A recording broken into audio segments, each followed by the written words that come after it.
E no programa Encontro Marcado, é com satisfação que eu tenho aqui ao meu lado o meu amigo cirurgião veterinário Emerson Siqueira. Emerson, depois de algum tempo gravando voltando aos juntos. Poucos, né, Márcio? Agora cumprimentando diferente, inclusive, isso né? Aí, é verdade. Bastante tempo de parceria e agora, nessa pandemia, as coisas um pouco diferentes, né? Conversando de máscara. É isso mesmo. Outra realidade, né? Mas satisfação em tê-lo aqui mais uma vez no programa. A gente vai bater um papo com o Emerson, né? Como ele mesmo disse, parceiro já de alguns anos aqui com a gente no programa Encontro Marcado. Ô Emerson, a pandemia mudou muito a sua rotina, como de todo mundo. Você como um cirurgião veterinário que opera quase que no estado de São Paulo inteiro, como é que está sendo, ou no auge da pandemia, como é que foi a sua vida? Mudou bem, né, Márcio? O começo da pandemia, a gente teve vários momentos da pandemia, né? Logo no começo da pandemia, a gente não sabia exatamente como tudo seria. Como veterinário, faço parte de um serviço que também é essencial, né?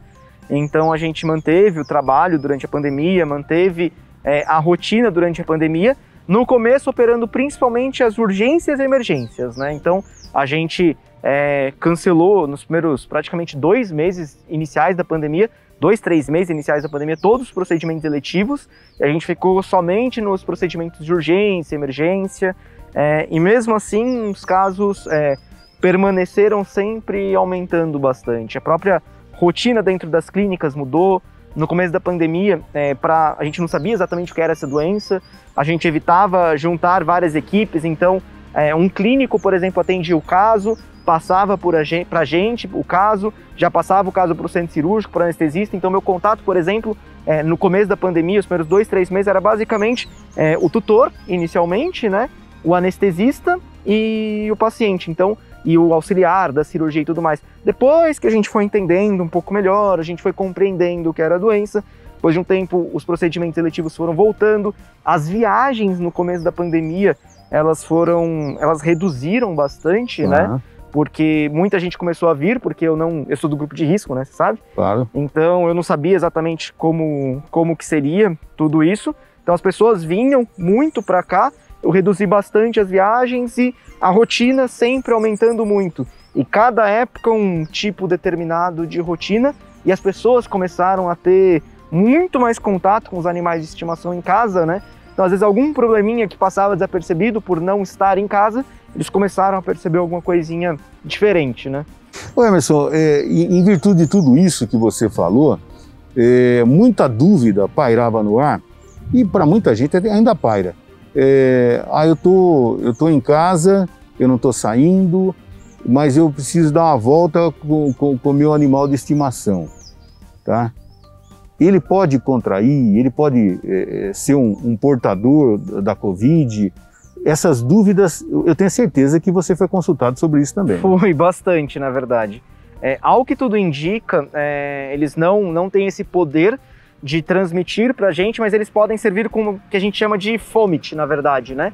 Então, por exemplo, igual se uma pessoa tossir na sua camiseta estiver num canto, você encostar na sua camiseta, você tem um certo risco. O animal tem esse risco como fômite, principalmente. Tá. Mas tem alguns países estudando outras questões para os animais, mas que a gente sabe não de o cão e o gato não contrair e transmitir, mas sim servir como fômite, e às vezes eles até podem desenvolver a doença, mas a princípio não transmitir para o ser humano. Isso não é uma doença aparentemente de risco zoonótico em relação ao cão, por exemplo. Mas claro que ao longo do tempo as coisas vão sendo reestudadas, sempre existe uma preocupação em relação não ao cão, não ao gato somente, mas a outros animais que eventualmente possam sofrer algum tipo de mutação de alguma doença, e essa doença passar a contaminar seres humanos, como aconteceu com a gripe aviária, com a gripe suína.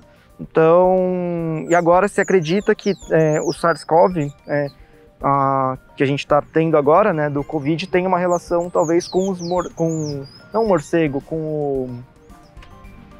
esqueci o nome do É um animal, parece que originário da China, uma coisa assim, né? Se eu lembrar depois a gente fala sobre ele, mas tem alguns que podem ter relação com o morcego também, então a gente acaba tendo que ter uma preocupação maior em relação a esses animais e a questão de confinamento, as questões sanitárias envolvendo. Por isso também que existem profissionais que trabalham nessa área, existem médicos veterinários que trabalham basicamente com a questão de sanidade animal de produção, e eles têm uma importância muito grande, principalmente para evitar com que outras doenças acabem surgindo, ou se surgir algo parecido com, dentro de determinado plantel, que eles consigam fazer o controle desse tipo de alteração. Vamos esquecer da Covid.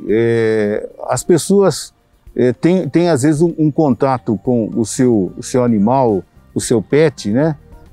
Que para muitas pessoas passa a ser exagerado.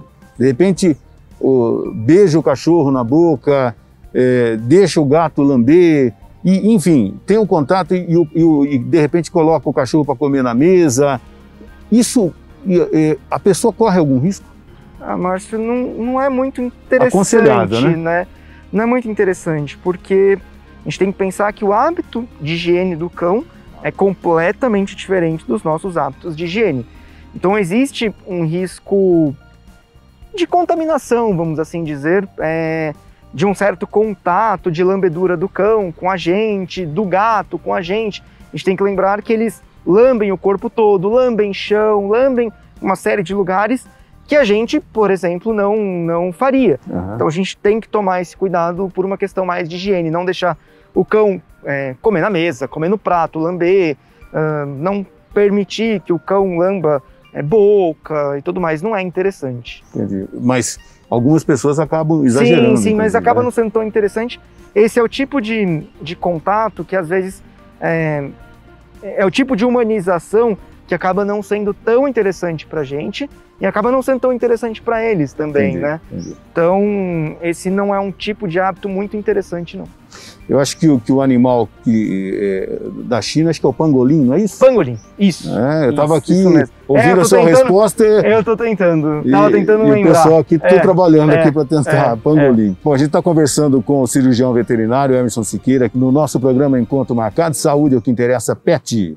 Venha conhecer a Vita Pet, na Avenida Camilo Mazzoni. Todos os tipos de rações, inclusive especiais e super prêmio, calopsitas, peixes, e você tem acessórios, coleiras, guias, comedouros, bebedouros, roupinhas, arranhadores, shampoos e muito mais. Aberto de segunda a sexta, das 9 às 19 horas e aos sábados, das 9 às 17 horas. Venha conhecer a Vita Pet, Avenida Camilo Mazzoni, 1013, no Jardim Paraíso.